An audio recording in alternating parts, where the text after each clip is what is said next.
New Zealand గురించి 2 ముక్కల్లో ముగించాలంటే, 1 ఇక్కడ వారు చూపించే ప్రేమ, 2 మన కళ్ళ ముందు కనపడే ప్రకృతి. అదిగో కనపడుతున్న కొండల కథ ఇది. ఇంటికి వెళ్ళాలంటే కొండ ఎక్కాలి, బజార్కి వెళ్ళాలంటే కొండ దిగాలి. కొండ మీద నుండి ఇంటికి క్షేమంగా వెళ్ళాలంటే ఫాలో అవ్వాలి స్పీడ్ లిమిట్, లేకపోతే మీ లైఫ్కి పడుతుంది పెద్ద లిమిట్. న్యూజిలాండ్ రహదారులన్నీ ఉన్నాయి కొండపైన, మనం ఉన్నది వైనోమోటా అనే హిల్ పైన.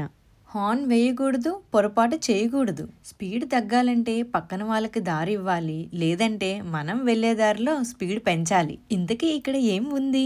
బాబోయ్, కొండ లోయ, సముద్రపు వాడరేవు, పైన నేనున్నానన్న సూర్యుడు, నీ పక్కనే నేనున్నానన్న చలి, పరిగెడుతున్న పడవలు, ఉరుకుతున్న వాహనాలు, లోతట్టు ప్రాంతాలు, విశాల మార్గాలు, నింగి నీలం, సముద్రం దాని ప్రతిబింబం, కళ్ళకు నిండుగా కనపడే సృష్టి. ఇక్కడ నుండి పడితే ఏమవుతానోనన్న నా దృష్టి.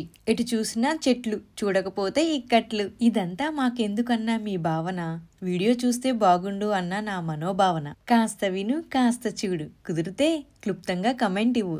మీరు బాగుండాలి, వీలైతే సబ్స్క్రైబ్ చేసుండాలి.